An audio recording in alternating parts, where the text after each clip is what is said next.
Just setting up, and then I will share the link in the chat for everybody. For the Zoom, for Facebook, or for?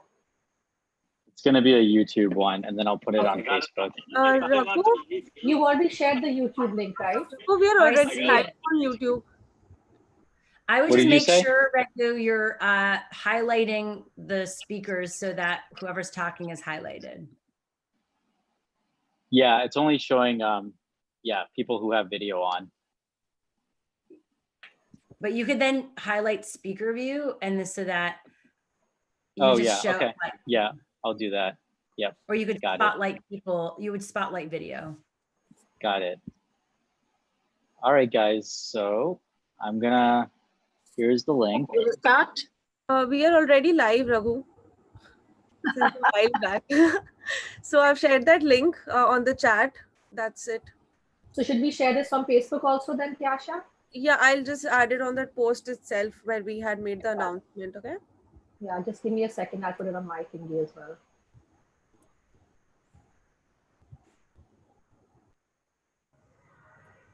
Okay. All right, Tyasha, so you got it going? I don't have to do anything, right? Yeah, just record it. Okay. All right. I'm going to start then. Yeah, Tyasha, can you just... can you post it on my timeline, because I can't access Facebook for some reason? Bizarre, yeah. Yeah, on your timeline? On my timeline as well, please. Okay, let me see. Just tag everyone, Tyasha.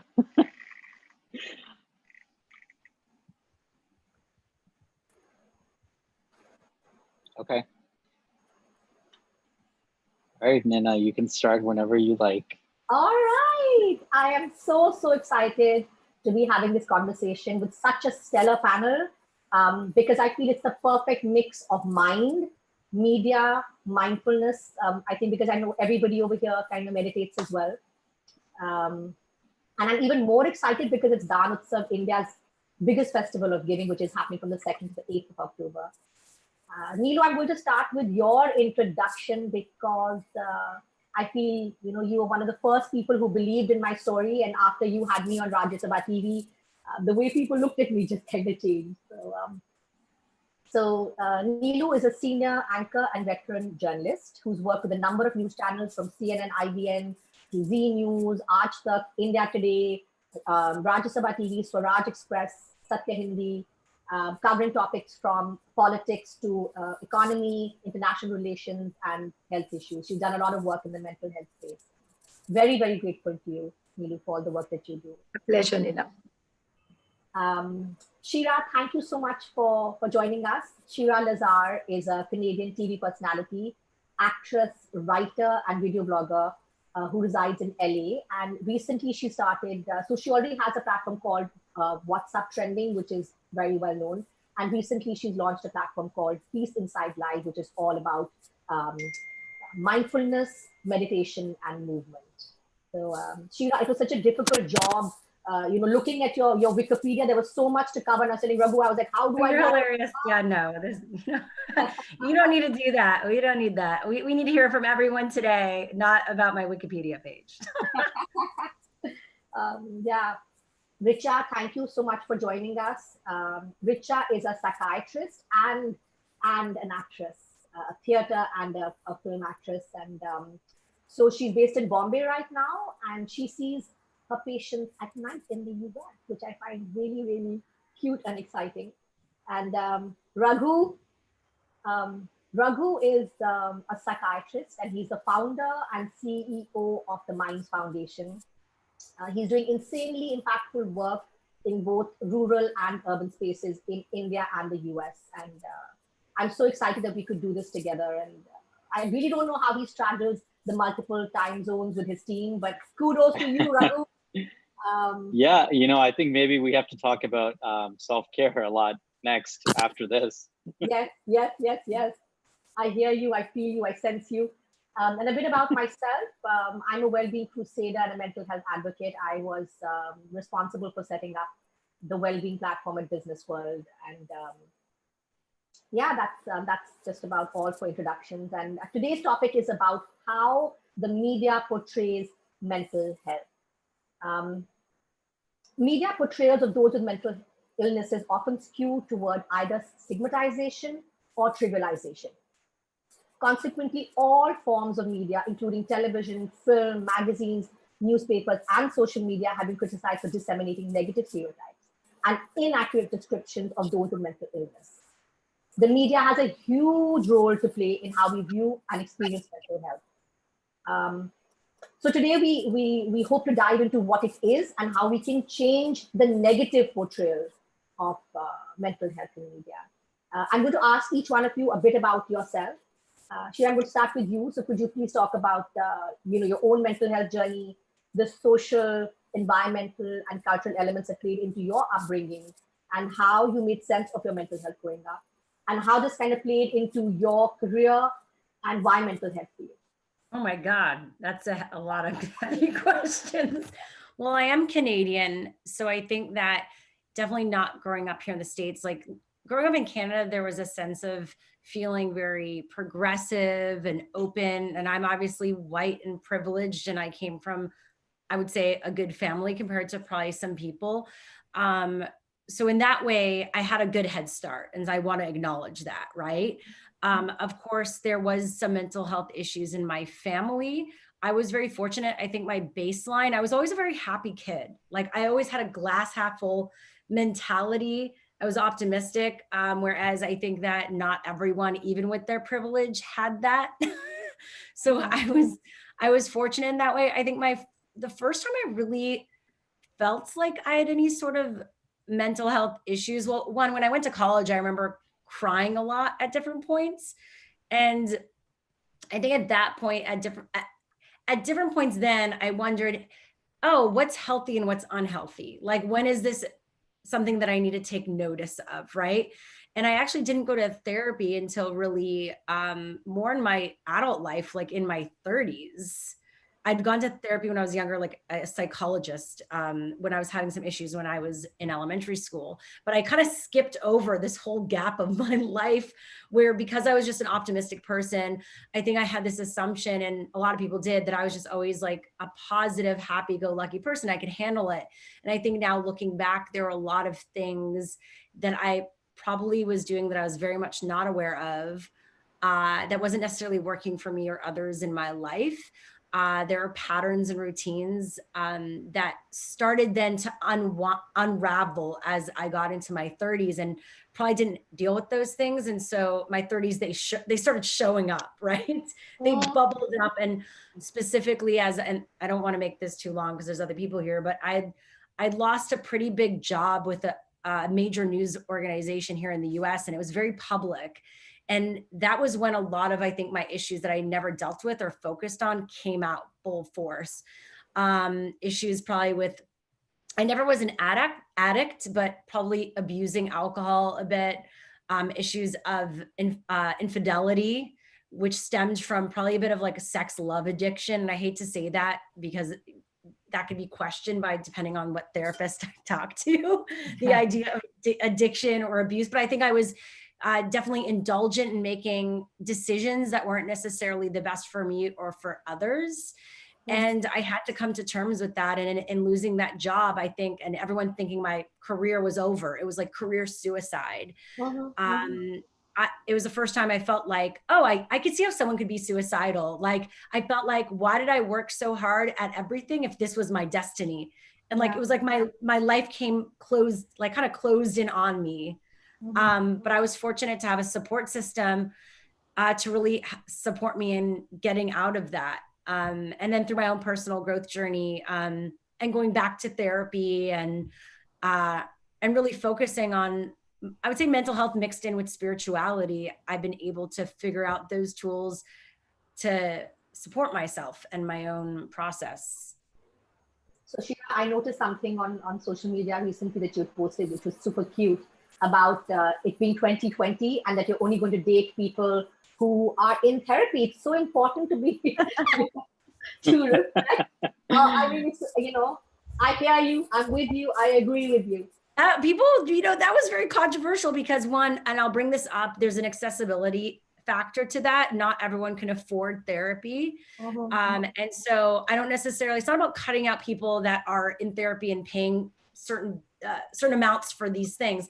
I think that, you know, one, there are resources which I shared after that for either very cheap or even free resources. I think it's more the idea of like constantly working on yourself to see your blind spots and to see that we're all a fish in water. And sometimes it's hard to notice those things unless someone points it out for us. And to be constantly in a place of elevating and growing for yourself, it enriches the relationships you're in so you can have healthy, secure, intimate relationships, which is a beautiful, juicy thing. It's just hard to do from my experience with people who are not doing that work. Yes, I agree with you. I'm on your side totally on this one. So Richa, coming to you, the same question to you, you know, your journey, your experiences culturally, socially, environmentally, and your career environmental health. Yeah. So I also grew up in Canada. So, oh, Canada, very happy with that. I know. So same thing where I grew up in a very progressive environment and probably had privileges as well. But culturally speaking, you know, it's different because my parents were first generation immigrants and they came to Canada because they wanted to provide us with a better life, which is kind of what every first generation immigrant child goes through. But then we go through this identity crisis growing up, which is, am I American? Am I Indian? Where do I fit in? How do I fit in? And what does that look like? Mhm. Yeah, and I think a lot of the mental health questions begin there, where with identity and just understanding yourself and who you are, and kind of having that born into who you are without even knowing what mental health is or what the world is. So I think it began there for me, and then kind of also I was in Edmonton, Canada, which is, it's not a smaller place, but it's smaller than Toronto or Vancouver, which is all like ultimately where people think you're from if you're from Canada. But growing up there, and then, you know, kind of I became a psychiatrist, which I'm very happy about, happy to be in the mental health space. But I was also very artistic growing up, and not having the opportunities to really pursue that just because of lack of opportunity around where I was living. Also, like, you know, it was very suppressing for me. So that's where my journey of just like, again, like the whole identity, not knowing where I belong, where I fit culturally, and then also in my career happened. And then when I got to New York, that's when therapy began. And that was really like the carving journey of understanding who I am, how I think, where I fit in. Um, so yeah, culturally speaking, I probably wouldn't have gone to therapy if I stayed in Edmonton, because in South Asian culture, it's not something that's spoken about. You know, mental health isn't spoken about. It's not a thing. It's just, you're just feeling upset today.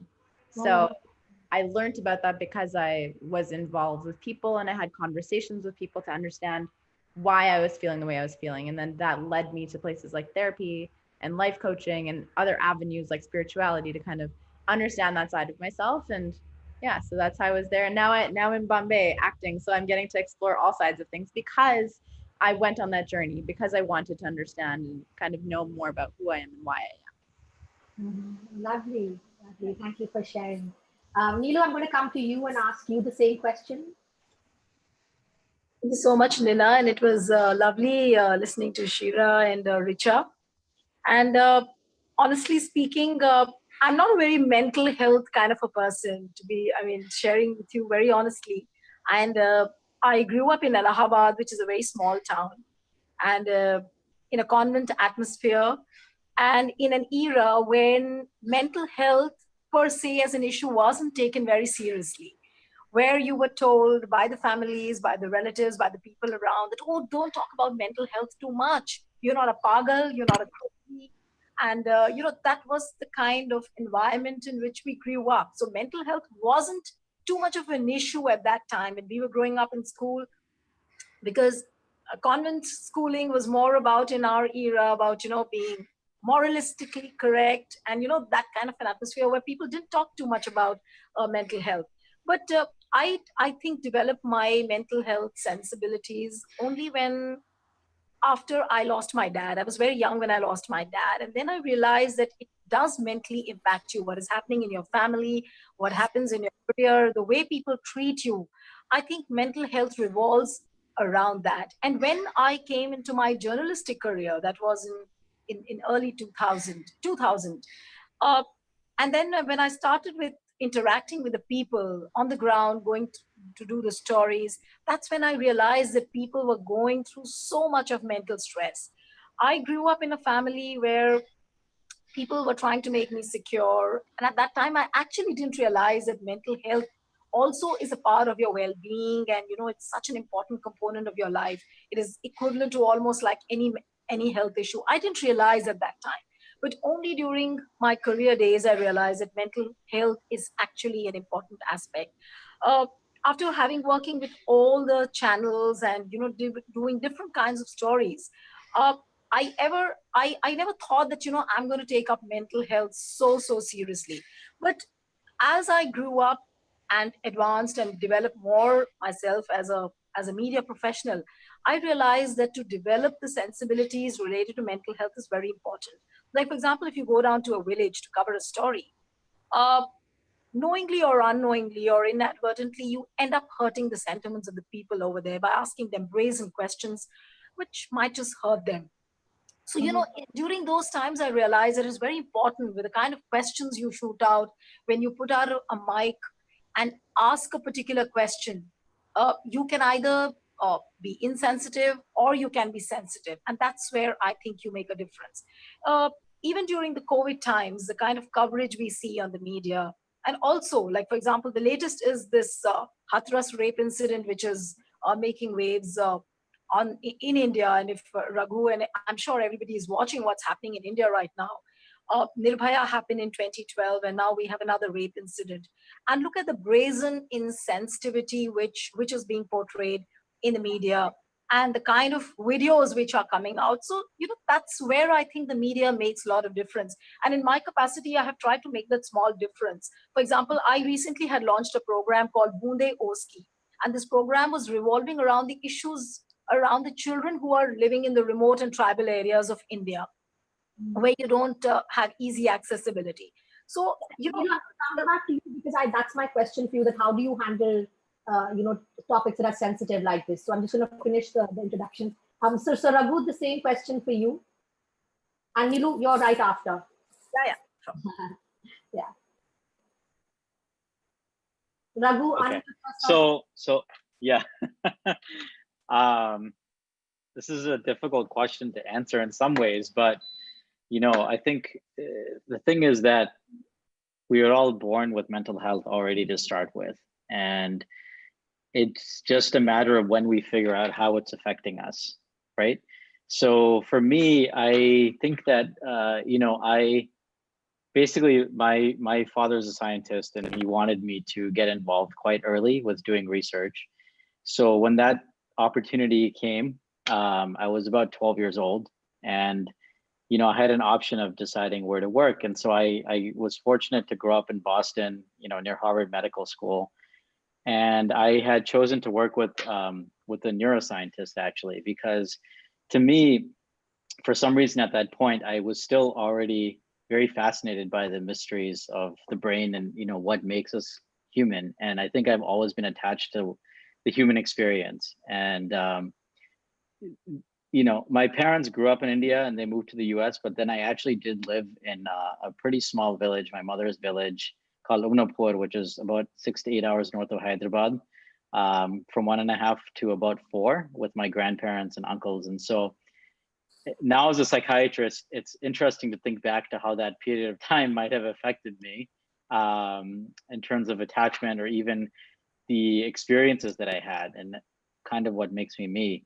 So having done the research, fast forwarding to my high school years and then into college, I was doing a lot of research and I felt that it was good, it was important, but there was always this sort of flame inside of me of, my mother always said that I don't care what you do with your life as long as you become a good citizen and contribute to the world. And my father said that you have to get a good education and do well in school because that's the only way that you can empower yourself and move forward.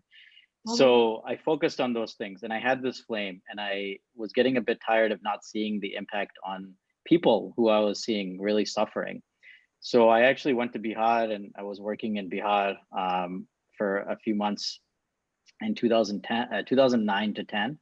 And that experience was, the first time that I was exposed to what real human suffering is, not, blanketed by my family in India. And I was by myself on that trip. So that was a very powerful experience. And at the same time, I had some family going through the mental health system in India.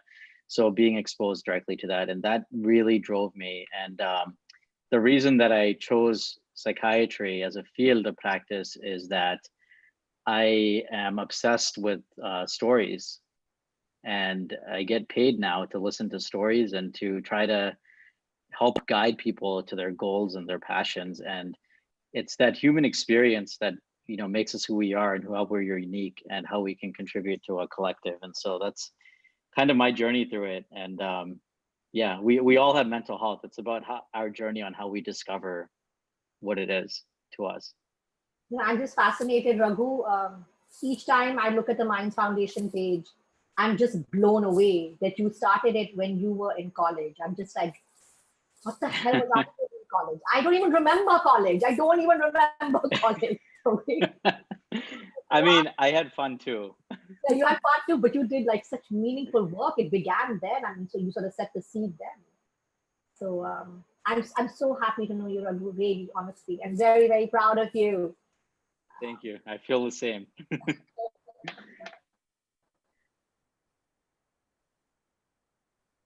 That was the end, Raghu. She wanted.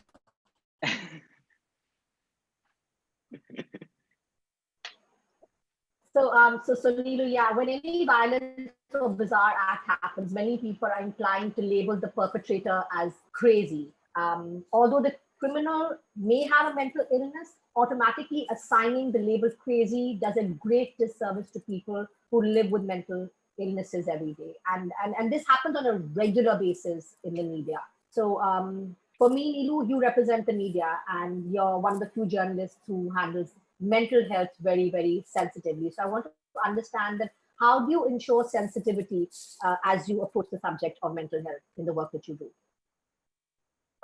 This is a wonderful question, Nina, and I think that's where the core of the entire conversation is, that, when we talk about the portrayal of mental health in media, where is media going wrong? We need to analyze that. And one of the biggest factors right now for me, I think, is that the way media is perpetuating negative stereotypes. So, for example, if a person is living with a mental illness, whether it is TV, whether it is print or social media, we generally tend to say, oh, that person is aggressive, that person is violent, that person is asocial. All kinds of appendages or qualifiers are attached, and then we tend to use a vocabulary saying that he's crazy, like what you put out. We say he's neurotic, or he or she is neurotic. Then we say he's deranged. So, my problem is, like with every coverage, I find that, where is media lacking right now? We are lacking because we do not have a guiding source in any media organization, whether it is film production. I think for me, this is a very important point.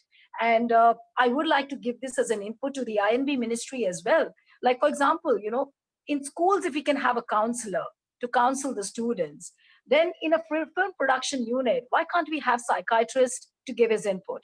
In a news organization, why can't we have a psychiatric input so that he or she, that psychiatrist can guide us, that this is the kind of vocabulary to be used, the vocabulary which is fair, vocabulary which is coming from an expert mind, just to guide you whether your story is sensitive or not sensitive, so that we do away with this kind of brazen usage of the vocabulary. And I really have a problem with the kind of the vocabulary which media uses, knowingly or unknowingly.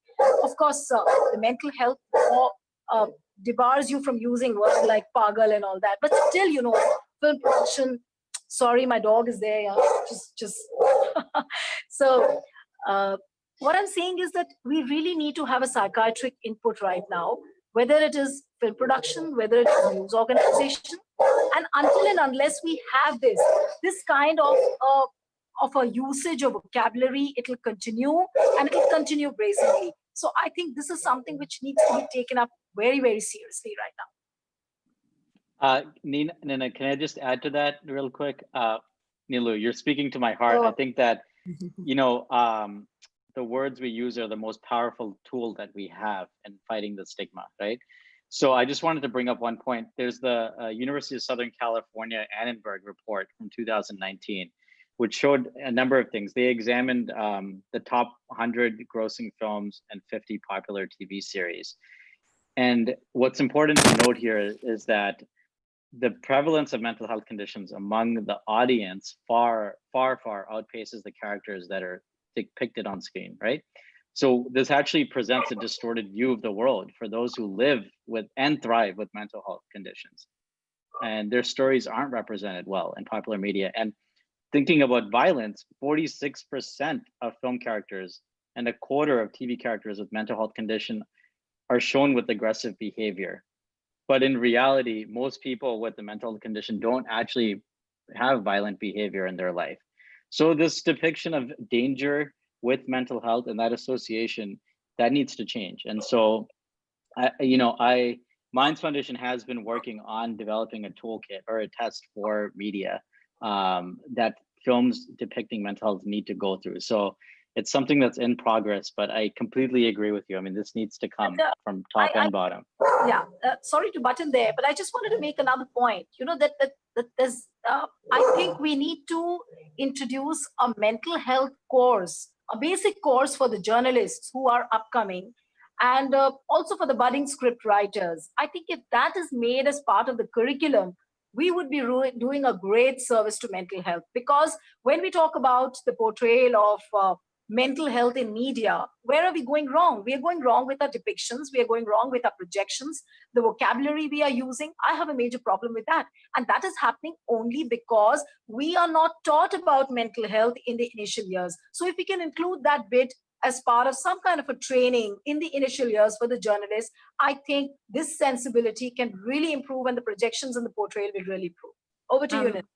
I'll also add, because I work in the media in the US, I think the US has been doing a pretty good job at this. Like, I think that there's a lot of reports, and organizations like Crisis Text Line and Trevor Project do reports and work with these organizations for wording of certain things. Like, since 2018, I've been seeing a lot of like, it's not you don't say they committed suicide, they died by suicide, and that takes out the stigma of it. And so I think that things are getting better. And I would say, even as a creator, like independent creators and YouTubers and influencers and social media stars, a lot of these organizations that are typically nonprofits are reaching out, or there's a lot of organizations that are around social impact that will bring together creators when it's Mental Health Awareness Month or when it's Suicide Prevention Month, and to talk to them about like how to spread the word with their audience about, one, how to deal with these things, but also we'll create an education for, if you're going to be talking about these subject matters, how to talk about them in a way that is responsible. Right. And so I do think it's starting to happen here in the US, and it has been happening. Obviously, it could always be better. Right. And I think even when Kanye West, for instance, like him as such a pop culture figure, and internationally, even when he came out about his own mental health, like, I think there's a lot of people that would, say, oh, the word crazy came up, right? Like the use of the word crazy and the stigma around that too. And like, I think we're even aware on our radio show, and once again, we're not, we're more personalities than journalists, but we'll even be aware of like not saying that word crazy, right? Because that is there's a stigma behind that as well. When someone has mental health issues, like, why do we always say someone is crazy? It's like, that's not the right thing. So I feel like we're learning, and also making fun of people. If someone like him, who's such a character in a way, if he has some sort of episode, to not make fun of him for it and laugh at it, but say like, okay, there's someone's mental health at stake here, and we have a responsibility as the media to not poke fun at it. Absolutely, yeah. You're absolutely right. And what I was saying, Shira, was that there's another problem. Like you said that in US, you started becoming sensitive about the kind of vocabulary you are using. For example, you say people died of suicide. Now, we had such a high-profile suicide in India of this Bollywood actor Sushant Rajput. Every newspaper, every TV channel is using the word committed. And there is nobody to point out whether the TV channel, why are they using the word committed? they don't know the meaning. And is there it because, and I have a question, is it because organizations and nonprofits around suicide and mental health aren't as prevalent there versus here? It's such a big thing now. There's so many nonprofits. They're trying to get the word out there. They're connecting with all these media outlets, doing partnerships and social media star partnerships. So it's now been a thing for the past 5 years. So maybe it is that there's a need in where you are in India specifically for either, I mean, obviously Raghu, you're here, the Minds Foundation, to say like, you're going to do partner. Maybe there is some programs that we could do, kind of bringing together some of like the learnings from the organizations here to bring it to India for some like expansion and education there. That could be really interesting. You know, Shira, actually, like what Neelu was saying right now, the word committed. So there are a lot of NGOs that are doing work in this space, and there are very passionate psychiatrists who are doing work in this space. So for example, I mean, Raghu also knows Dr. Patare. I mean, he's a champion. I see him on Twitter every single day. He will sort of tag whoever has written the word committed. He will highlight when people misrepresent mental health. So there is work happening. But of course, we're not as advanced as you know, the US or the Canada right now, but the conversations have started. And there are champions. And I feel honestly, Shira, the bane and boon of COVID right now, the boon has been that mental health has become front and center. So conversations are happening, and it's much easier for people to talk about their mental health now. But media sensitivity, we have a long way to go. But like Neelu right now, Raghu was talking about the INB ministry, Shira and Richa. I don't know if you know, that's the Information and Broadcasting Ministry. And I was not aware, Raghu, that you have a toolkit, because if you once your toolkit is absolutely. I'm saying he should have a toolkit. Who knows? Who knows if you have one, Raghu? I have worked on, it's in progress, and I love the input of everyone on this call. When it's ready, we're going to push it. Raghu, when it's ready, we're going to sit on Neelu's head and make sure she pushes it out to the INB. We will. Nina, we can have a person like Raghu hooked on to all the Indian TV news channels and the print organizations so that he can give them some bit of counseling. Maybe you know, and I do go around trying to fix some of these. We've published in, you know, Huffington Post, Thrive, all these things about the power of language.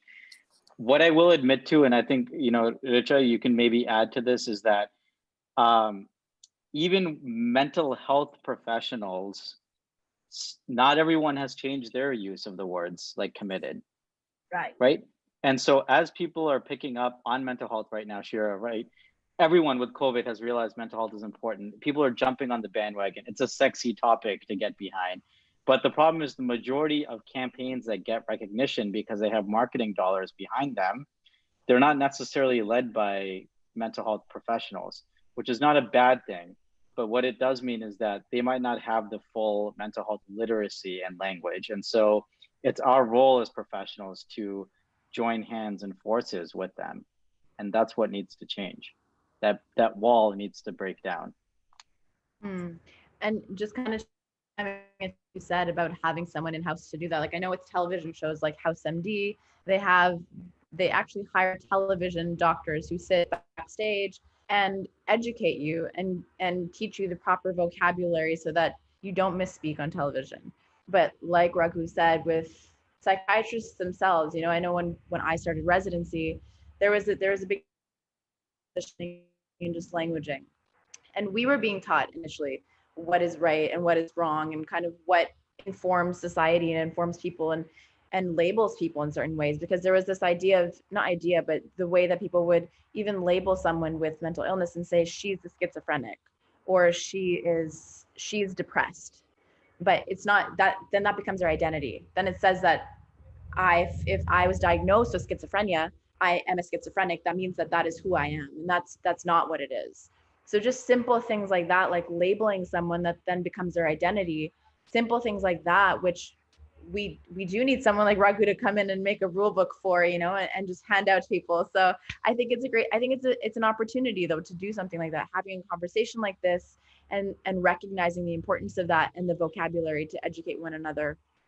So yeah, no, definitely. It's a work in progress, but having a rule book or a playbook like that can kind of be handed out to organizations before broadcasting, and I used to work at ABC for a little bit, just in writing journalism, we would cross-check with psychiatrists. So I did a couple of articles on mental wellness, and I was a psychiatrist myself, so I was able to use the languaging that I needed, but my colleagues who were not psychiatrists, who were maybe in other fields of medicine, because I was working in medical journalism, would reference with psychiatrists or with me. So just doing your due diligence. If you know that you're working on a piece that is going to include certain language, just making sure that you do your due diligence to reach out to someone who might be able to cross-check it for you. That's something that you can do if there is no playbook, just to, cross those T's and dot the I's before you can even misstep. Richa, I don't know if you're aware that now in India, a lot of platforms are doing proper fact checking in terms of Google has like a whole fact checking program that a lot of Indian media houses have plugged into. I don't know how well they're doing, but it's something that I became aware of quite recently. So thank you for that, Richa. Raghu, so I wanted to come to you now, that how does mass media affect one's mental health, and how huge an influence does it really have? I think each one of these questions we could have a separate panel, but this is the beginning of something larger, and I think that's the power of the Downloads Week in general. So, but getting to your question about mass media, first we have to acknowledge, right, that it's actually a very tremendous tool for the reach, the constant exposure. It's the ability to actually use perception and sway popular opinion, right, of a large population. So we can use that to our benefit. It shapes the way that we have ideas and understanding of issues. And but oftentimes the problem with it is that we frequently have negative and imprecise portrayal of mental health. And so what this does then is that it reinforces the stigma and the mistaken beliefs, the myths about mental illness that are there. And when someone gets this type of content persistently and constantly, repetition, along with reporting that provides intricate details that are also not proper. For example, with suicidal behavior is one of the most spoken about things incorrectly in media. You actually end up doing more harm than good. And people's perceptions are powerful, right? So it's one thing to go and talk to a doctor, and where you get good information, but most people are not going to get it from that. Most people are going to get it from mass media. So again, it comes back to the points we're discussing of the importance of that. So especially now with social media, which I know we'll probably get into later in the discussion, it is the constant repetition that will reinforce negative stereotypes. And so we have to be very careful when we think about mass media. What is it that we're putting out actually? And are we actually representing the true lives of those with mental health who are also doing well, not just dealing with it without treatment and suffering, but those that are doing well? And the message that needs to be sent, which is really missing in mass media, is that oftentimes TV, film, journalism, they show the negative side. They show the suicide, they show the depression, the alcohol addiction. But what they don't show is the power of treatment and the number of treatment options available. And so we actually have a very strong responsibility as psychiatrists, as content creators on the panel, to start to incorporate this treatment and therapy actually and depict it appropriately in mass media. Yeah, so I'm so excited that our next topic of the panel is about different treatment modalities. But like you're saying, that how mass media, it affects the way people think about mental health so hugely. I find that the power of storytelling of your own stories really helps, especially if you're a content creator and in a position to make a difference. And Richa, I'd like to come to you now. I mean, you're at a very interesting sort of cusp. You're a psychiatrist, you're in a part of the film fraternity. So I want to understand from you, from where you're sitting right now, that what is the reluctance that you sense in filmmakers to deal with the subject of mental health? I mean, we've had movies like, A Beautiful Mind in the West. We've had movies like Tare Zameen Pe or Dear Zindagi in India. So what is the reluctance level that you see right now? So it's actually interesting, because I feel like right now we're coming upon this time where everybody wants to talk about mental illness and mental wellness in general. So people are creating content. It's just a matter of what type of content is being created and what's being depicted in that content. So just kind of going back to what you said in your last question to Raghu, you know, the majority of people who live with mental illness live completely normal lives. It's the minority of people who are on the extreme or who are really, really unwell to a point where they need to be hospitalized. So that's just the point there. But right now, I think people are wanting to have this conversation and create content that points towards this, because in this time that we're passing through right now with COVID, like we said, the conversation has shifted so much towards mental wellness. So it is something that, again, there's this intersection of business and media where what's going to sell. And now that conversation is all of a sudden becoming very popular and people want to hear about it and want to speak about it. So in terms of the reluctance, I think the reluctance is decreasing because people want to hear about it more. But the irony of the situation is that although people are showing this conversation and having this conversation more often in media, I don't know if the same thing is happening in life, that we're accepting the people that we're showing on screen. So things like Dear Zindagi, it shows a very normal, you know, it's a very normal depiction of someone who lives with mental illness. It's not very extreme to, you know, to the degree that something like, I think you had mentioned, you know, A Beautiful Mind, like something like that would show, which is the classical, what you hear about the stereotypical view of someone who lives with schizophrenia. So we're seeing these like more normalized versions of people who live with mental illness, who it might be like minor versions of depression or anxiety. But then in real life, we still otherize those people and still put them into a box. So I think it's a matter of telling these stories and then also accepting them in life. I think when that happens, then we're telling the stories in a way which is actually effective. I want to make a quick plug there, because Richa and I were in Mumbai a few years ago in 2018, and she did an amazing film, which I had an opportunity to work with her on as well, for Minds, in support of Minds as well. And it highlights what we're just talking about. It highlights everyday people with mental health issues or mental ill health, but how they're actually overcoming it, whether it's through music or exercise or family support or music or therapy and medication. And so and it's, you know, it's 5 minutes and it's very powerful in that aspect that it highlights it. So that's the type of storytelling that needs to start to happen. Can I just button with a point? Raghu and Richa both spoke about this, but you know, when you talk about the mass media, it's TV which requires a lot of attention right now, because and of course the social media like Twitter and Facebook and other social media platforms.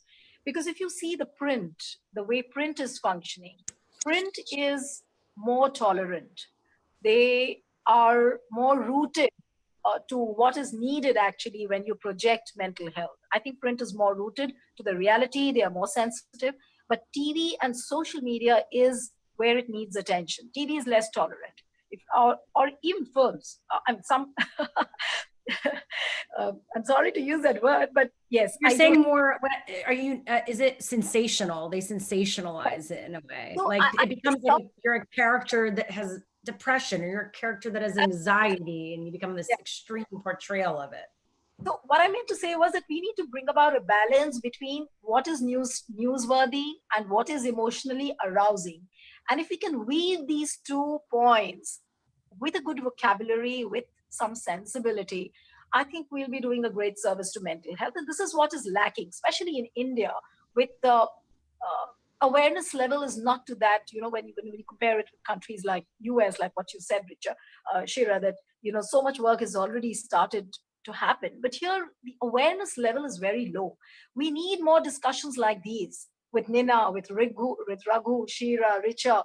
We are needed at this point of time, and especially, you know, when in times like these, when people are going through so many economic pressures, societal pressures, even at the rural level, there's so much of mental stress. People thought that, you know, people living down in the villages, they are stress-free. They are enjoying the sunshine, they are enjoying the open air, and they don't have too much of stress. But look at the COVID times, look at the kind of migration which happened from the rural to from the urban to the rural areas, and the kind of mental stress which at every level is there. You know, it needs to be brought out with a certain sensibility. And as I said, and I'm going to repeat it again, that if we can bring about this balance, when you talk about journalism, when you talk about TV, we need to bring about this balance between what is newsworthy and what is also emotionally arousing, because you also have to ensure that people are watching you with what you are depicting and what you're projecting.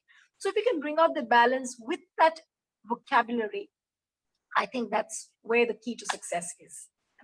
I think what's really sort of ringing a bell with me is that the sensationalization that's happening right now is off the charts, and the misrepresentation of characters. And Rich, I'd like to come to you on this. That the media contributes to mental illness stigma through the exaggerated, inaccurate, and sometimes comical images they use to portray people with psychiatric disorders, as well as providing incorrect information about mental illness. So, how do we steer away from this, in your opinion? Yeah, I think again, so like the film that we had made, the Rise Up film, it's about creating narratives and showing narratives that are still emotionally engaging. Kind of what Neela was just saying.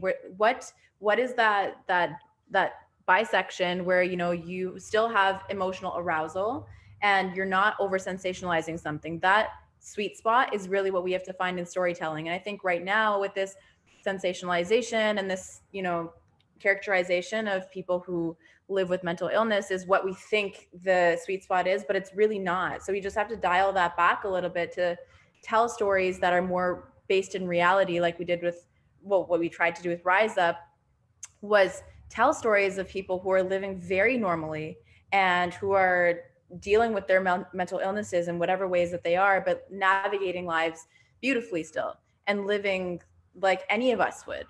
And just, you can dramatize that any way you want to, but it's the narrative that you're telling. So I think just kind of bringing that dial back to the center and saying that the bisection can still happen by telling stories that are neutral and that are real. Like I said, the majority of people who are living with mental illnesses do not live in those extremes and are not that ill. The majority of people living with mental illnesses are like you and I.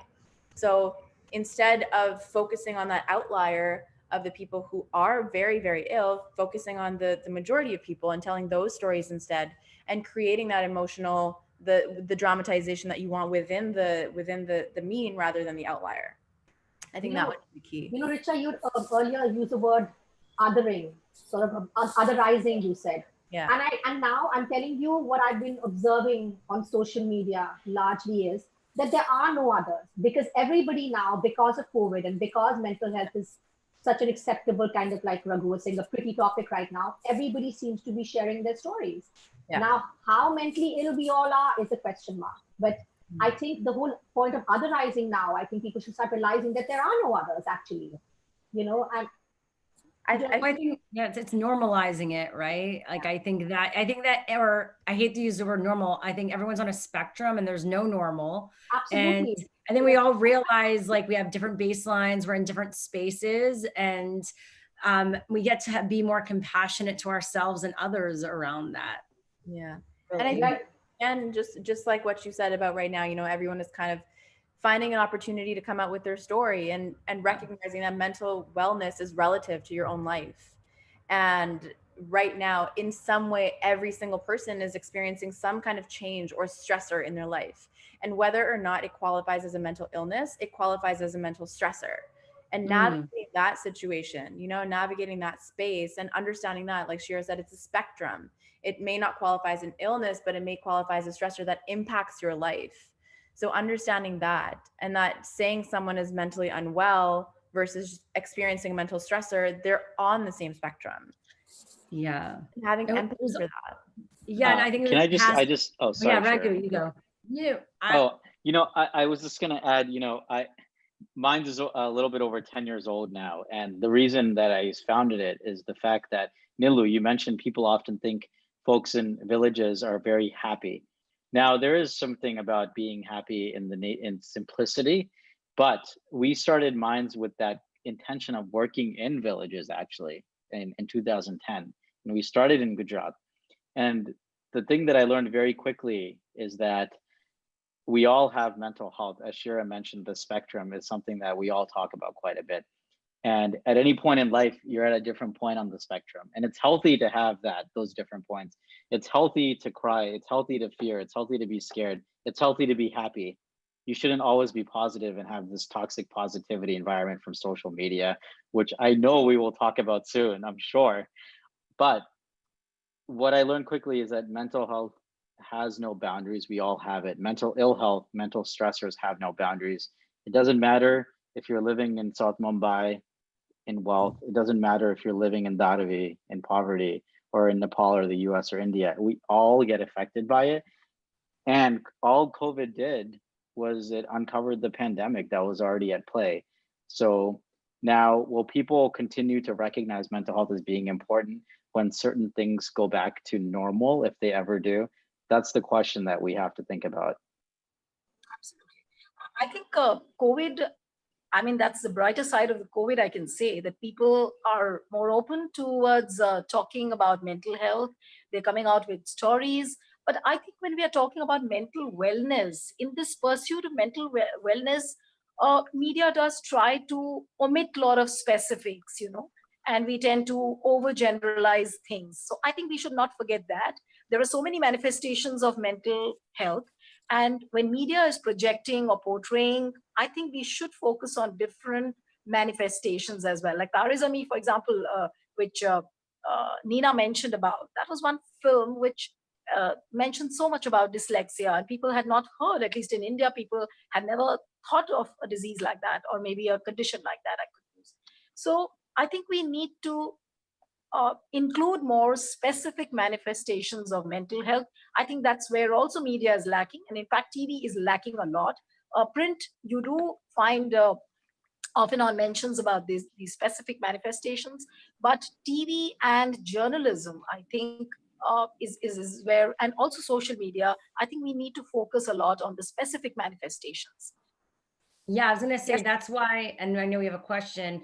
In the US, 13 Reasons Why got very called out for this because of their extreme portrayal of it. And then it inspired a lot of copycats, but then it also said, is this the best way to talk about this? Because it looks different for everyone. And it was just so raw in your face. And that's why I think that there's shows, and I actually haven't seen this one, but Euphoria, that's also that talks about the teenage story, and they do approach these topics without sensationalizing it, right? And I think that was a specific call out where I think they had good intentions in bringing it to the forefront without realizing like it was in bad taste almost. It was like tone deaf to the and very triggering for probably people that have had family, friends that have been through it, or they themselves have attempted that, to witness that.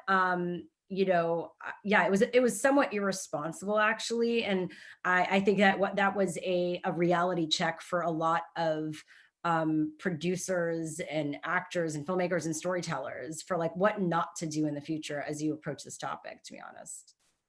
Shira, there were so many notes that I've been taking. I'm like all over the place right now. But I mean, about 5 minutes ago, we were talking about toxic positivity and about social media.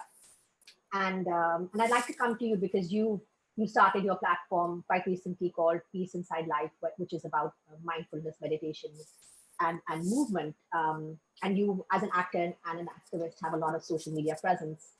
So do you think that now, with so much conversation about mental health on social media, that the portrayal of mental health is going to be different? Yeah, I think because as each person comes out with their lived experience and their story, we see that comes in different shapes and sizes, backgrounds, cultures, colors, ages, right? And that's why each person's story is important, because I think there's dangers in putting a blanket statement on something, or a blanket definition around something, or someone who has this is this type of person. And I think that's why during this time, as we see more people coming out who we would have thought, oh, you don't seem like the person who would have this. Well, there's not one specific type of person who experiences this. It's a human experience, right? Suffering is a human experience. Happiness is a human experience, and everything else in between. And so I think that, for me at least, I think we've come a long way. We still have a ways to go, but we see a lot of celebrities come out about their mental health here. We see a lot of social media stars come out about it. I don't think it's as stigmatized or as weird anymore or strange. That said, I think we still need to report about it when someone shares it, right? We can't get that used to it where someone shares it and we're like, oh, it's not a big deal anymore, because everyone gets to be celebrated for sharing something that's very honest and vulnerable. I think vulnerability needs to be celebrated. You know, Shira, for me, talking about mental health, I often suffer from feeling like an imposter. Like, am I okay enough? Am I okay enough to be talking about mental health? And then, thanks to COVID, again, the boon of COVID, that everybody's talking about the fact that even if they're a yoga teacher or a mindfulness or meditation teacher, they're like, listen, we're doing this because we're kind of like, Greg, you and I spoke about this, and I try to be very clear. I'm not an expert. I'm figuring out my own experience as a human living on this earth. So I can only speak from my experience. And I think that's sometimes what we see, and the dangers of sharing and becoming an expert at something you may have not been certified in, you don't have a degree in. You have to be responsible in what you share with people, right? Which is why even like Crisis Text Line, when they were working with creators, they were warning them not to necessarily go back and forth with people if they reach out to them saying that, oh, they're depressed, they want to take their life, saying, please call the Crisis Text Line, here's the resources, versus starting conversation acting like you're a professional in that regard when you're not. Let's be clear. And I think a lot of people are taking on this idea that they're this professional because of reading a lot of books or being at a lot of conferences and being around something. And we need to create that distinction right now, because I do think it's dangerous in many ways, which is why I only speak from this happened to me. And this is what I think from my experience and what works for me. That said, here's some resources from the experts that can support you on your journey.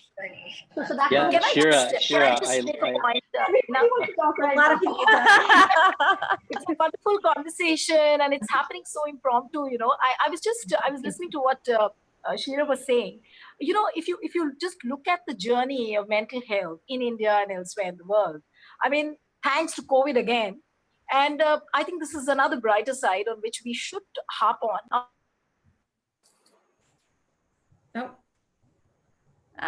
Oops, we lost Neelu. All right, she's gonna come back. Okay, Richa, Raghu, you wanted to say something? Yeah, I just wanted to, go Richa. There's Zach. Go ahead. Yeah. So what I was saying that, there's not much of research which has happened on the way messages should be disseminated by media as regards to mental health. So I think this is the best time because a lot of stories are coming out and a lot of people are talking openly about their own depression, their anxiety, their stress. So this is the best time for media portrayal as well of mental health, because media mustn't have ever thought of tackling with mental health so seriously. So this is the best time because there is not too much of extensive research which has happened so far. This is the best time to research as well as to how media should be disseminating information related to mental health. Yeah. And so that was actually the reason we got this panel together, is that's going to be the study we do after this together. Wow. What I did want to add is we're actually currently running a study on social media fatigue and burnout due to COVID globally right now. We teamed up, Minds in India teamed up with the big psychiatric hospital from Nigeria too, to spread it a bit more. I just wanted to say one thing before I let Richa speak is, Shira, you mentioned the term expert, and I will argue probably till my grave that no one can ever call themselves a mental health expert, because, and I'm a psychiatrist, Rich is a psychiatrist, both of us are in severe debt from medical school, probably. But the thing is, we're not experts because the field of mental health is so large, right? You can be an expert in making an omelet, maybe, because there's some defined parameters, but you can't be an expert in mental health because every human experience, like you said, you're a human sharing your experience of what works for you. That's unique. And no one person will ever become an expert in knowing pharmacology, every but you have a psychotherapy certain that's available. expertise in a certain space in what you're We helping with. do. So I would say that, give yourself more credit. And also I would say I'm an advocacy space. I wouldn't even call myself an activist yet, because activists and Ibram X. Kendi says this, where it's like activism is when you change power and policy. I'm not there yet. Maybe a bit of what I do can be like contact tracing can be connected at a certain point, but right now not directly. So I think that we can be advocates though, instead of necessarily an expert, like I would say as a social media person or a creator. Risha, yeah. No, I love that. Thank you. Yeah, it's just, I'm just trying to say it because I think the term is being used a lot. And I want to acknowledge that everyone has their own experience. It's very unique and needs to be contributing to the space.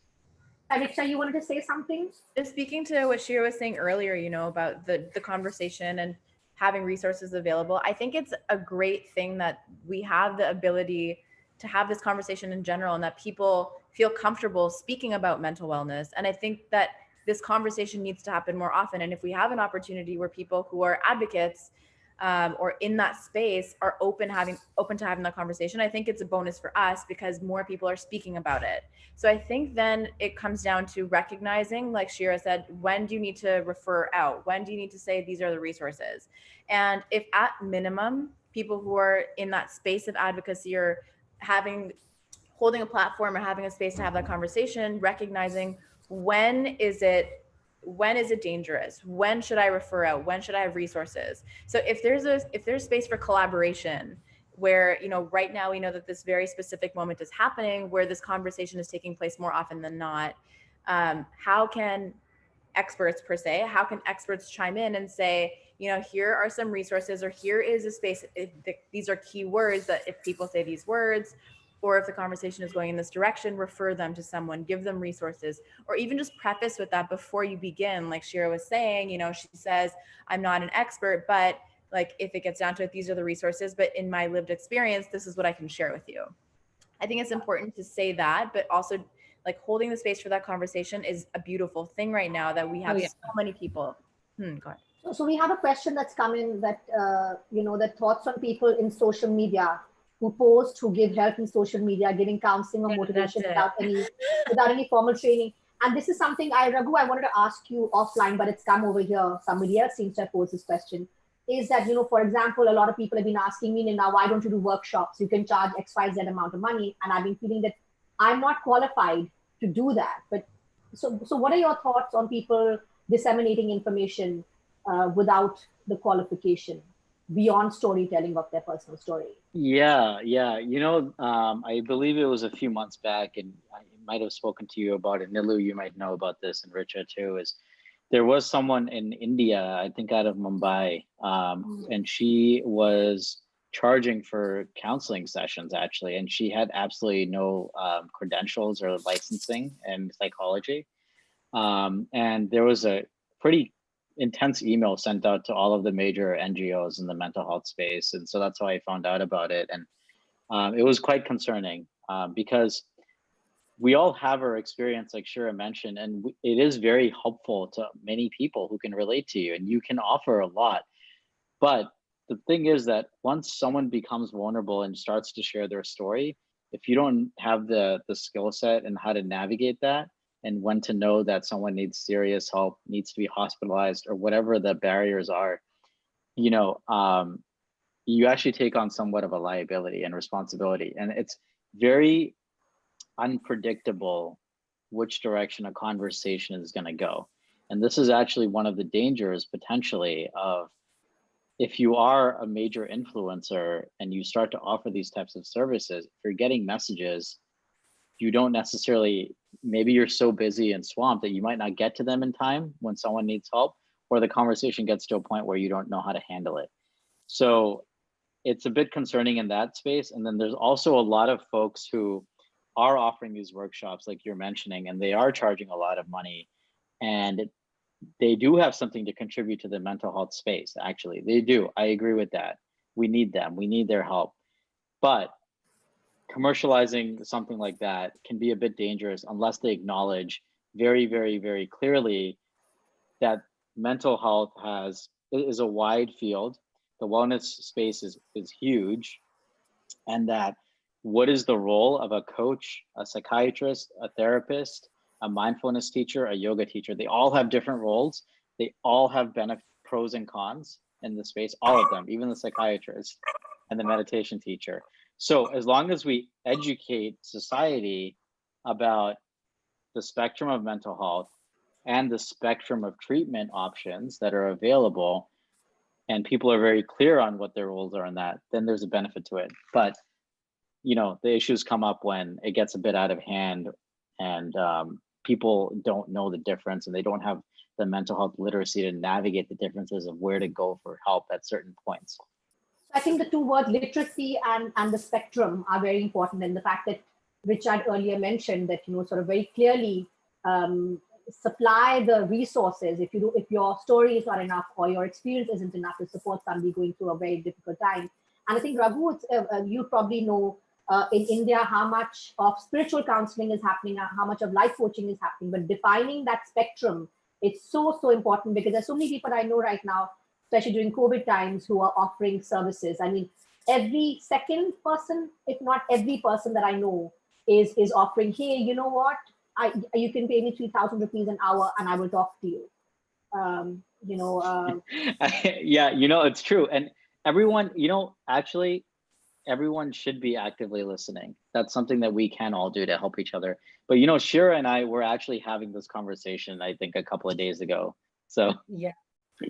Well, yeah, which I just brought up, and I think that it's just important. I think that within a few months to a year, someone who was, just a person on social media now is a coach. And I think that I'm all about, going after your dreams and all that. I just think that there is room for each part in a process of going through your personal journey.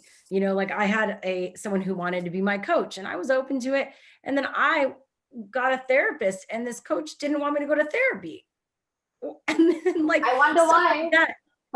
Because she wanted to see that what she was doing, she wanted to see her results. Mm-hmm. And she said it would be hard to track. And but moments like that, I say to myself, wow, it's dangerous if someone, thankfully I kind of knew what to say, and I had my own sensibility towards that, the therapy, and I wasn't scared to stand up for that.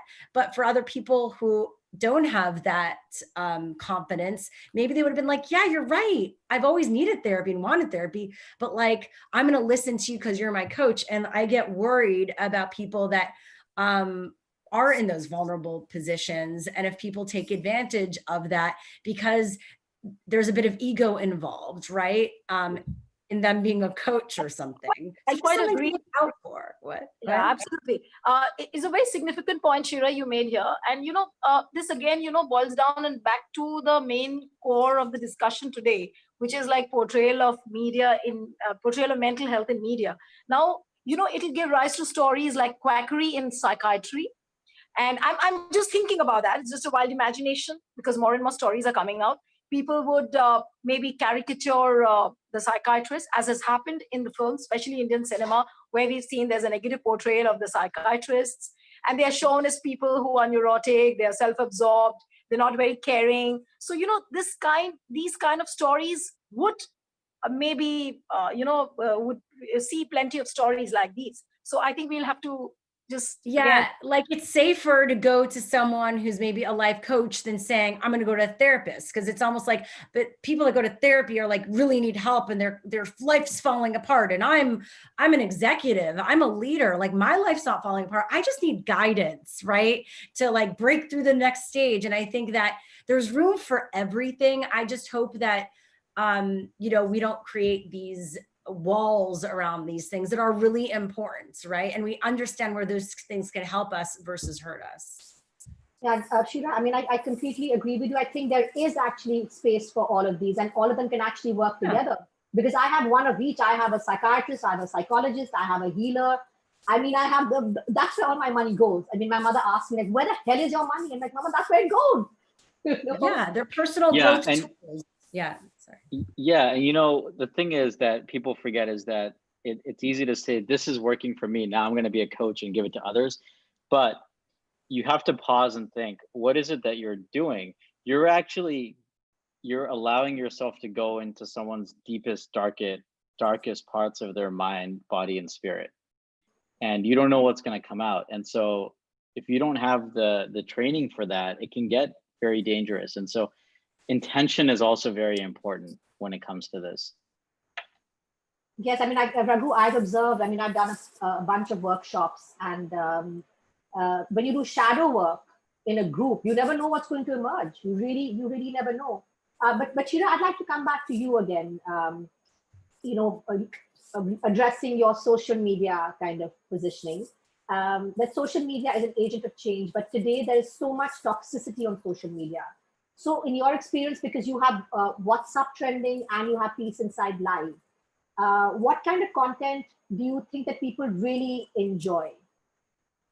Oh my God, that's hard. I think it's such a range. I mean, I think that's the reason why TikTok is so big here, is because we want something mindless and easy and fun, because we want an escape from the heaviness of what's happening in the world. And then I think on the other end of the spectrum, people want really thoughtful, impactful conversations, right? And then others are kind of stuck in the rat race of it. So I think that social media has had like the most extreme pros and cons to it, right? Where it's a double-edged sword. I think it's done so much. If you watch, please watch The Social Dilemma on Netflix, because it really goes into this, where there's so much positivity that it's created in terms of movements and positive change as we see. But then on the other side of the spectrum, it's really made us into, you know, I would say in a way like robots, or we're almost feeding into a machine, right? It's like, do we have a choice in terms of our own behaviors and what we do? Or are we just like trying to keep up, right? And like, at what point do we gain our individuality back in a way, and freedom? And so it's a moral dilemma, an ethical dilemma right now that we're going through. And it is scary, because as much as it could empower us and inspire us, it could also make us feel as shitty as we've ever felt. Yeah, that's so true. That's so true. Yeah. Arisha, I think you were going to say something before. No, so Raghu, I wanted to ask you that what role do you think that social media plays in destigmatizing mental health? Because we're all on social media more than ever before now. So. Yeah. And just a quick point of what Shira just mentioned is that, you know, when you look at isolation, because humans are social creatures, is that there's a study out of University of Pennsylvania, and it actually showed high use of Facebook, Snapchat, Instagram, all these, it actually increases rather than decreases feelings of loneliness. And so though you feel connected initially, it over time makes you feel more lonely and actually diminishes your overall well-being. So these are just things to think about, because some research does need to be done more so on what happens when you're engaging on social media. I used to do a lot of research on addiction, specifically cocaine and marijuana, looking at pathways, and Social Dilemma highlights this, where there's that dopamine release of reinforcement of addiction, actually. But what you get when you're human to human contact is oxytocin and actually that bonding hormone, and that's not happening with technology. So there's some missing. Now I forgot your question, but I was just about social media. Yeah, I mean, we become like zombies in that way. Destigmatizing. Yeah. Oh, right. Yeah. So what role does social media play in destigmatizing mental health is what my question was. Okay. Yeah. You know, this comes back to everything we've talked about. I think there's a role for it in the sense that it's a mass media platform. So you have access to so many people. It's democratized in many ways. So what that means is that the role is that it has lived experience stories that can be, and the content can go out. It can help people maybe not feel so alone. It's one thing to hear a celebrity speak about mental health. It's another to start seeing people who you can relate to, openly becoming vulnerable and speaking. So it's a very powerful platform for all of that. Now, again, this has to come back to what Nilu, Richa, and Shira were mentioning, which is that there needs to be some type of playbook or guide or guidelines that people know about on what this content should be saying. And that's not just for, you know, producers and writers, it's for everyone who's going to put this type of content out. So that's what's important. So there is a role for it. Obviously there's negatives, but I think highlighting the positive roles of it is really important, because we use it to send out, you know, tools too. So my next question is going to be both for Raghu, you, and for Richa and anybody else who would like to chime in after. that, we're stuck to our devices today and consuming content like incessantly. So how does this affect our internal script? You mentioned loneliness is one of the things that actually happens, but how does this affect our internal script? So kind of going back to the social dilemma, if you've watched it, it does touch on this a little bit, and just seeing what other people are doing, seeing highlight reels. And this is something that I think everyone has experienced since social media came to existence, seeing the best parts of people's lives impacts us and impacts how we feel about ourselves. And aside from feelings of loneliness, feelings of depression and anxiety have gone up in adolescence. And it is because of this. And numerous studies have been done actually showing this and showing the correlation. So it's not like social media is all bad. Like, again, like the social dilemma I spoke about, it began out of a place of connectivity and bringing people together, which it really did.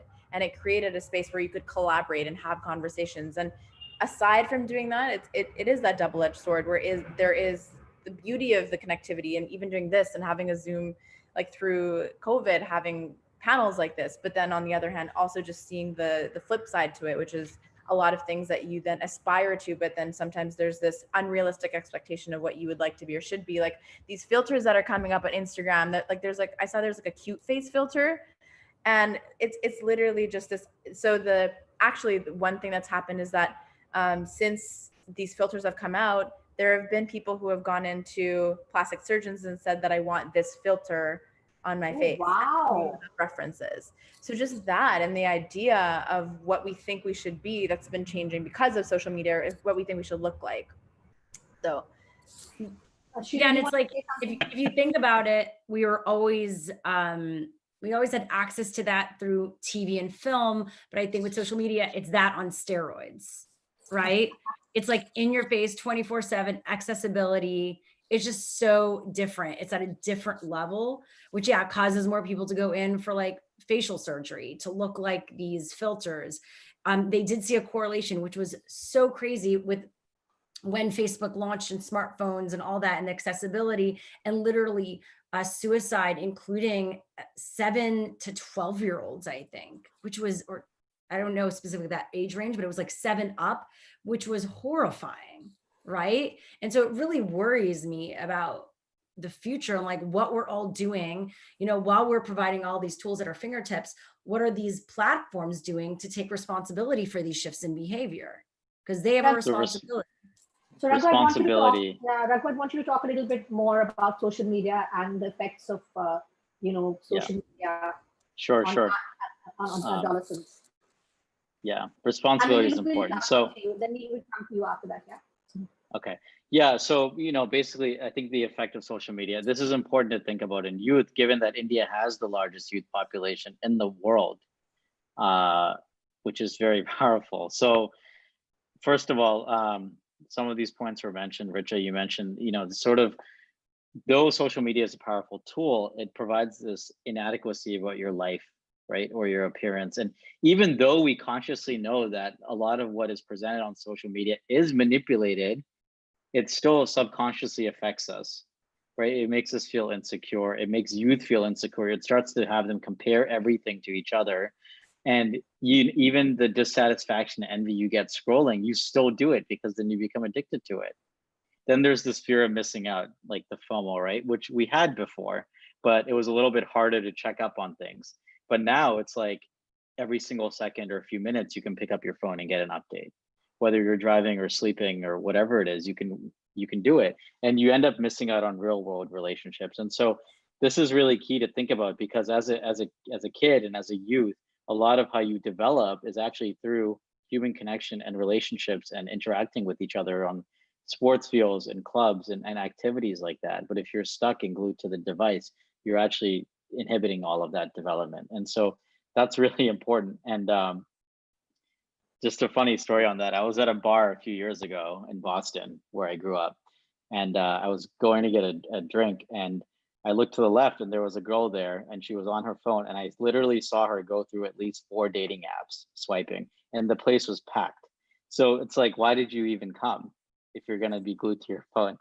But I thought of that. Wow. So then, did you ask her out? Did you approach her? I don't have that kind of confidence, Shira. Well, we got to work on that. Yeah. Yeah, well, true. Okay, so and then it leads to depression, anxiety, right? So we already have high levels of depression, anxiety, but the things that we just talked about, the fear of missing out, the isolation, the inadequacy, also cyberbullying, that can lead to even increased rates of depression, anxiety. We need face-to-face contact. That helps us reduce stress. It helps us reduce inflammation, and all these things exacerbate existing mood disorders. And so the last thing that's really important for youth is cyberbullying, right?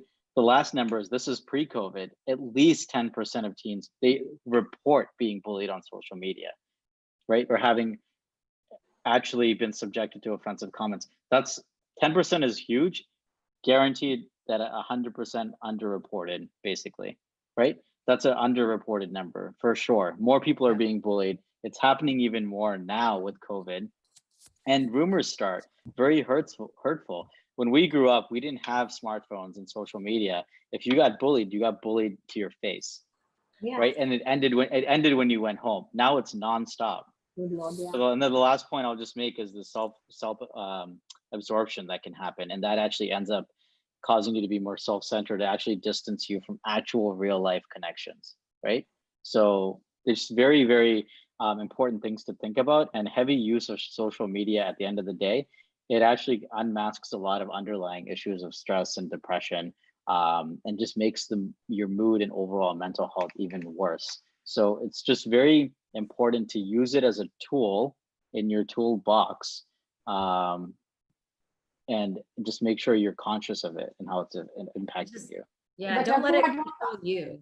Yeah, Raghu, Control, but sorry, go ahead, Shreya. Go ahead. no, I'm just saying, don't let it control you. Just be aware of when you decide to choose things versus it choosing you.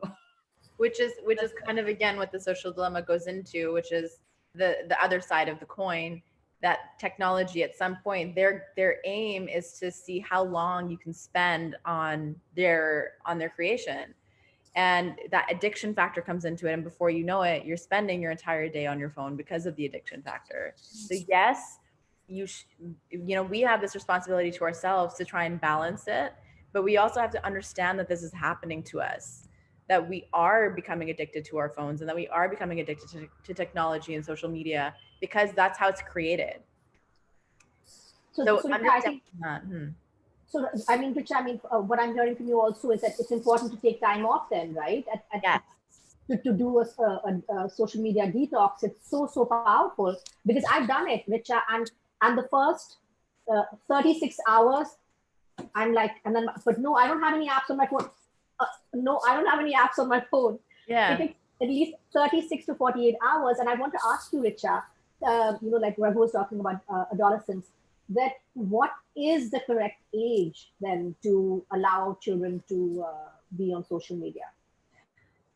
That's such a difficult thing to even say, because kids mature at such different ages. But I agree, like when we were young and we didn't experience cyberbullying, and when you went home, it ended, and you didn't have to face that on social media. There's a point where children and kids don't understand what they're consuming either. There's this thing called the Blue Whale Challenge that was happening a few years ago, where kids were encouraging, children were encouraging one another to commit suicide. And it was a challenge that was happening across the world. So, when a vulnerable population of people, which is kids, when this comes into their hand, they experience and they see things which they don't understand.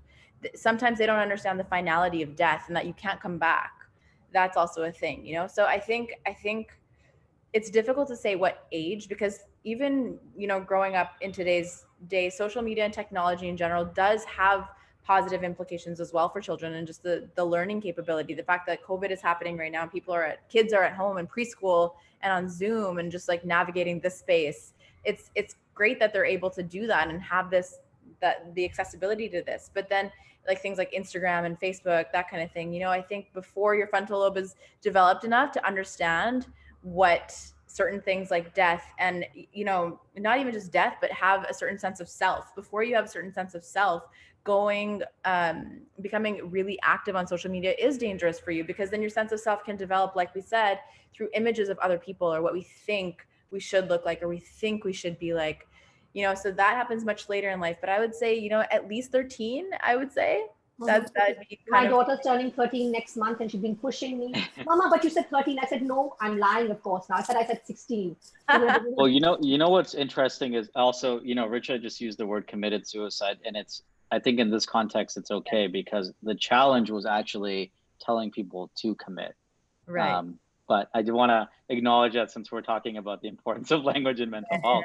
And I mean, sure, you can probably attest to the next point, which is that a lot of the Silicon Valley tech executives, they actually don't give their kids technology till a very late age. And so, you know, there's something to that. I was actually surprised on The Social Dilemma when some of the execs or people that built all these tools said because of their knowledge of how addictive it is, they're very disciplined about that. And I don't know if I want to use this word, but anal about it. They're very anal about that fact, you know? And it's funny because I guess do know a lot of people in the Valley, but yet I guess some of them have kids, some of them don't. They're still single. But I was very surprised to hear about that. I'm not surprised, but I was surprised. But it shows like how much there's a disconnect. If you're going to build something that you don't want your kids to use, then you probably shouldn't be building it. Yeah, Raghu, my next question was going to be to you, and I think you've already answered it, is that is social media a trigger that kind of leads to mental health issues? Would you want to add anything in terms of? The only thing I'll add is that, you know, as I mentioned again, that heavy social media use can unmask existing issues. Can it lead to other mental health issues? Yes, probably, because our job in mental health really is to allow someone to get to a point of self-awareness, right? Mm-hmm. And if they're in the process of developing it, as Richa mentioned, they can be easily influenced by things on social media. So I just want to say that. And, you know, I think there's also been a lot of questions coming in through the YouTube stream that we've actually covered quite a bit of them, but I want to acknowledge, you know, thanks for folks who are engaging and asking. That's lovely, that's lovely. Okay, another question that I want to ask you, Raghu, is that the media often portrays mental illness as being untreatable or unrecoverable. How do we change this script? Yeah, we addressed this in the beginning, I believe. And again, I think the script that needs to change, and this is coming out of, I agree with it, but the USC Annenberg report really highlights this, is that we actually have an opportunity in making sure that we provide accurate, nuanced, hopeful portrayals of issues in a safe and responsible way for viewers, right? And what we do need to add is that we have to start to add the treatment and therapy portion of it. We can't just show someone going through a depression or a hospitalization or a psychotic episode, but we have to show how they recover from it, or how not just recover, but how they live with it, right? And that's something that Richa has done with the Rise Up film, which is available. And also we're releasing another short film on World Mental Health Day that also highlights this, so people can follow us and view that. But that's what really needs to happen, is that let's start to highlight the importance of people living with it and the actual realities of those with mental health. So don't just portray it with violence, don't just portray it with suicide, but portray it with the executive or, you know, the high school student or university student who's living with it and functioning and actually living their life. Yeah, Richa, before when we were talking, before we started, before we went live, we were talking about, you know, how there's gender bias, right? And there's trivialization of actual symptoms that people have. So what you see in media is, okay, fine, somebody has OCD, right? But nobody will talk about the thought process behind it. So how does one address that, the trivialization aspect? As in the trivialization, as in the trivialization and misrepresentation, I would say. Right.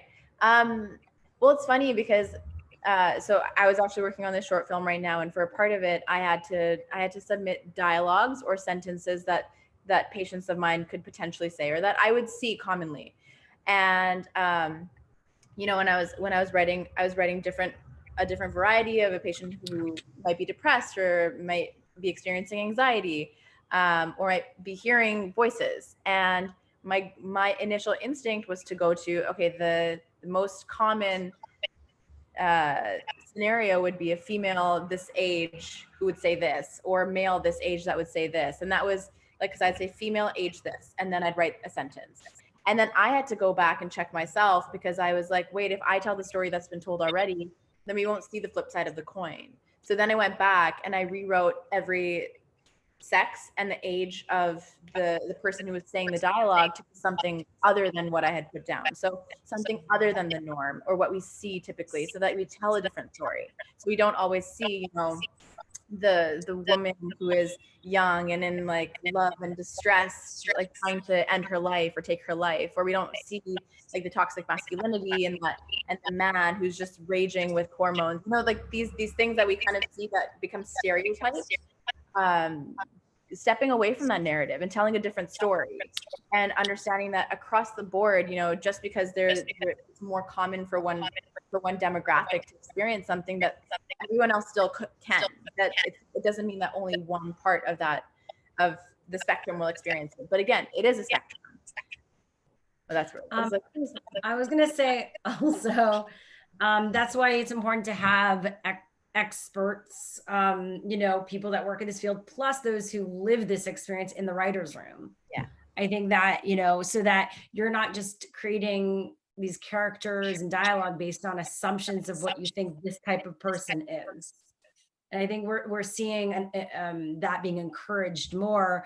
And I believe productions stepping up to do that more, because otherwise they'll get called out for, once again, sensationalizing it, or creating just like a cliche character that has something, and it's irresponsible. Yeah, because I mean, the articles that Raghu had shared with me, which were very informative, they sort of mentioned the gender bias very, very starkly, that, you would see men as being portrayed as having being psycho killers, and women being depressed and suicidal. So yeah, I mean, that definitely has to change. I think, Neelu, you wanted to say something?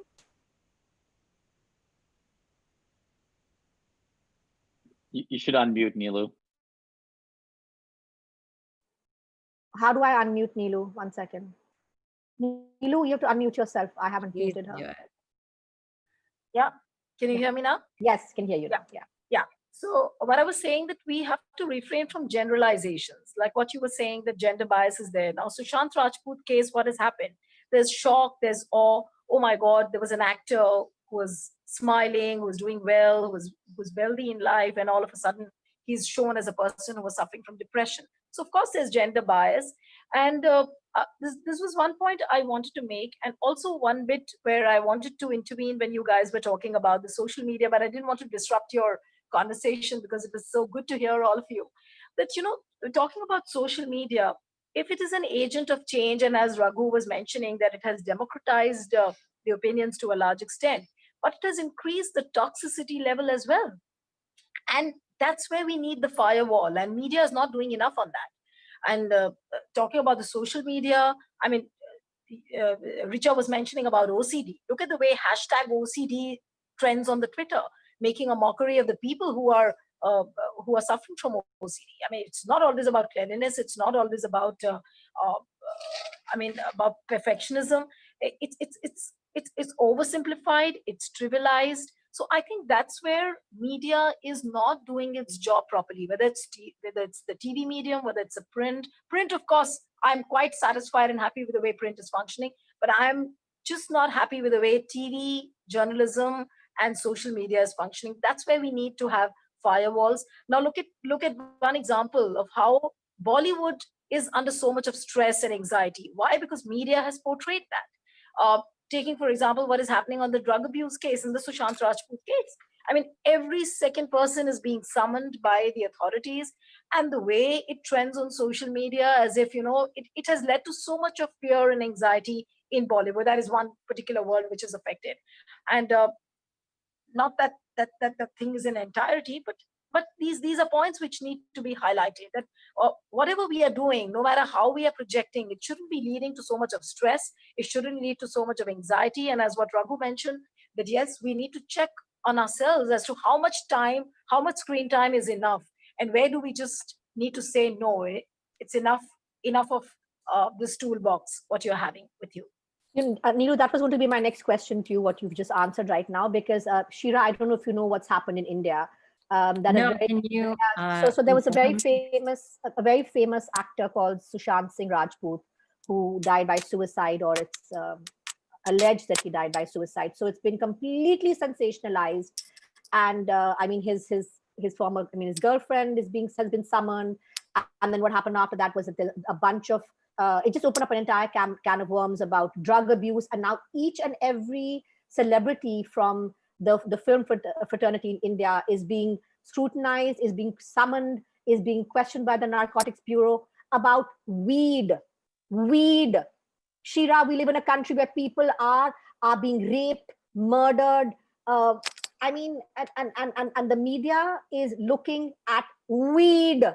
You're feeding into it versus holding the authorities accountable to focus on other things. Absolutely. Yeah. I mean, that's also their own thing. They want to like also put the attention on something else because they don't want to deal with these things. There's a rape that's happened of a woman who's been that's also that is the media and journalism's job to say, okay, we're only going to cover this so much because what else is there, so we're going to ask them those questions because they might not expect that because they're trying to focus your attention on this one thing. And then what happens is because of ratings, all these networks or sites or newspapers are seeing, well, this is what the public wants, so it's like this constant kind of cycle, right, that feeds into the other.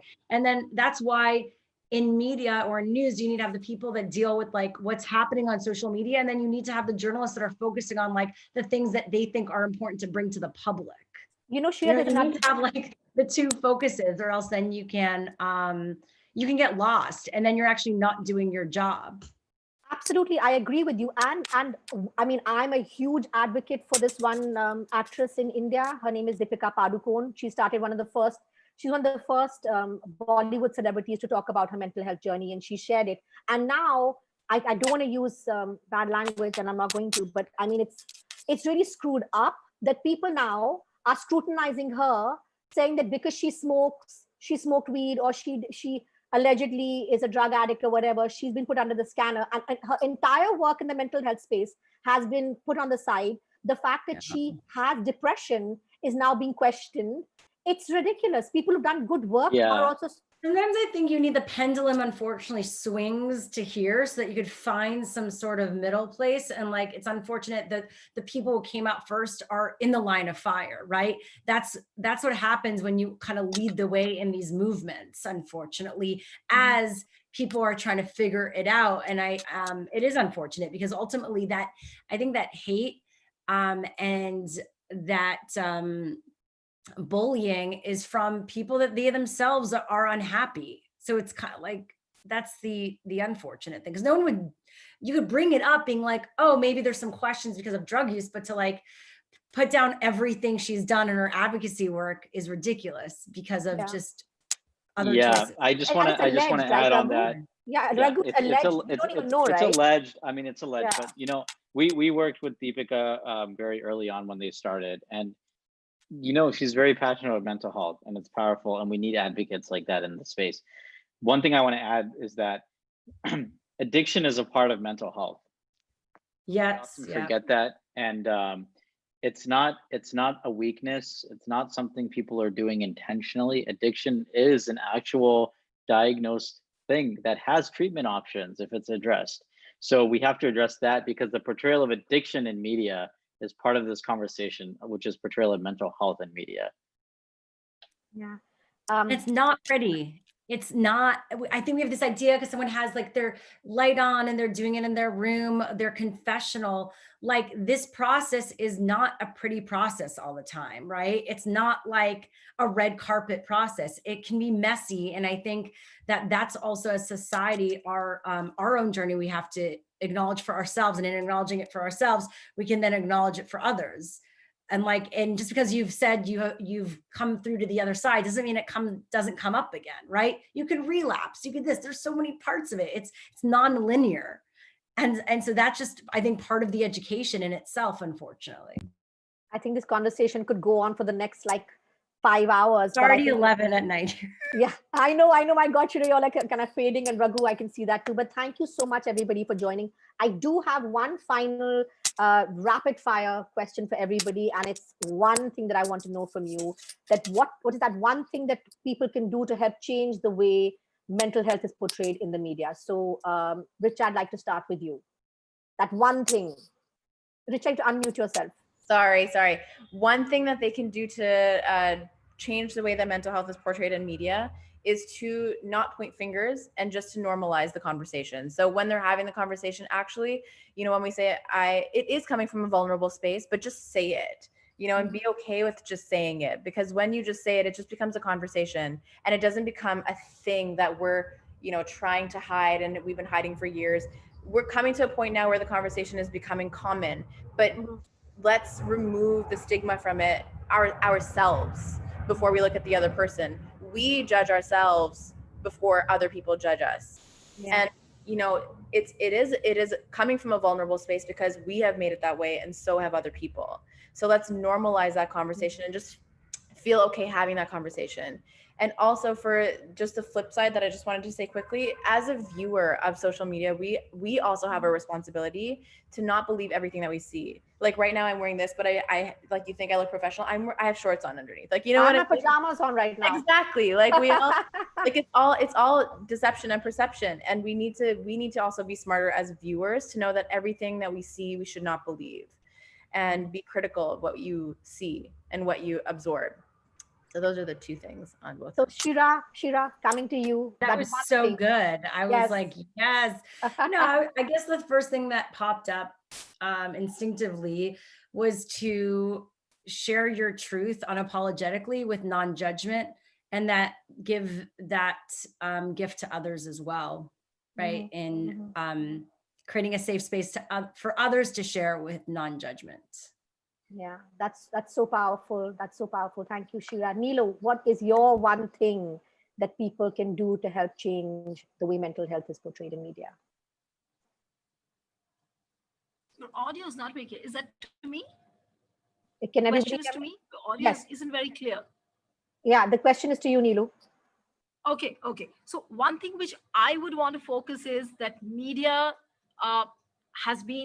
itself has been put in bad light, and I would not like to go into those reasons because media is totally agenda driven. It is controlled by the government. I would not want to go into those specifics, but yes, if we really have to do justice and a great service to mental health, we need not be agenda driven, and we need to show the real picture.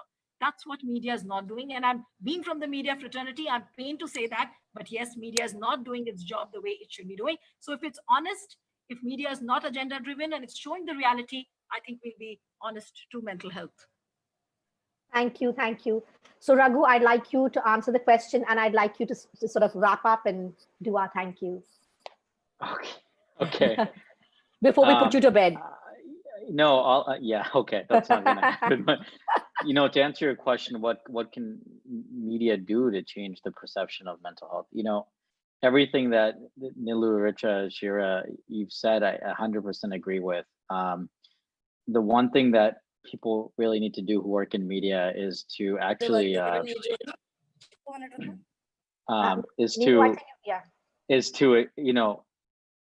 accept themselves first for where they are and look at their own mental health. That's one key. The second key is that they need to acknowledge they have a powerful platform. They need to acknowledge what others are dealing with, accept them, and then give them a platform to actually speak and be vulnerable and share their stories. And then the last thing I'll point out is that incorporating the treatment and therapy and the positive side of mental health, the growth that comes from it. Oftentimes, the most powerful growth comes from discomfort and from obstacles. And so if we can highlight that, and if media can help highlight that in mass media and get the messaging out appropriately, that's where it is, because we have a real opportunity, those that work in media, those that work in the mental health space, to start to come together. And again, I'll say it, the opportunity, making sure we provide accurate, nuanced, hopeful, and positive and realistic portrayals of the real issues that people are dealing with in a safe and responsible way for viewers is what needs to be done. it has to be done responsibly. So Nina, thank you so much for supporting Minds Foundation, joining our board recently, because you are a very powerful advocate in the space. And so it's a pleasure to have you working with us, and to Nilu and Shira and Richa tuning in during this very challenging year that we're all going through. So I'll just mention, the Minds Foundation, it's an NGO working in the mental health space, for those that don't know who we are. And the vision that I have, and I had when I started it, is quite simple. It's let's create a world in which anyone, anywhere can access the mental health resources that they deserve, and be supported by a community that listens, shows empathy, shows compassion, and is loving of that journey. Right? So it's a simple vision, and the solution to it is to accept one another and to respect the journeys that each individual is going through. So we're very excited for this first panel to launch the Danuta Week on Portrayal of Mental Health. And thanks for everyone who's tuning in. Apologies on the Facebook stream, we'll get things working, but this video will also be posted up for future viewing as well. So truly honored to be on a panel of 4 powerful women from all over the place. So yeah, thank you so much. And I'd like to add that thank you, Tiasha, Roshni, and Ambika for like all the tireless work that's been happening across time zones. So thank you. Yes, the Minds Foundation team is amazing. We're about 99% female staff. That's why you're doing so well. It's true. Thank you so much, everybody. Thank you. Yeah, thank you. Bye. Bye.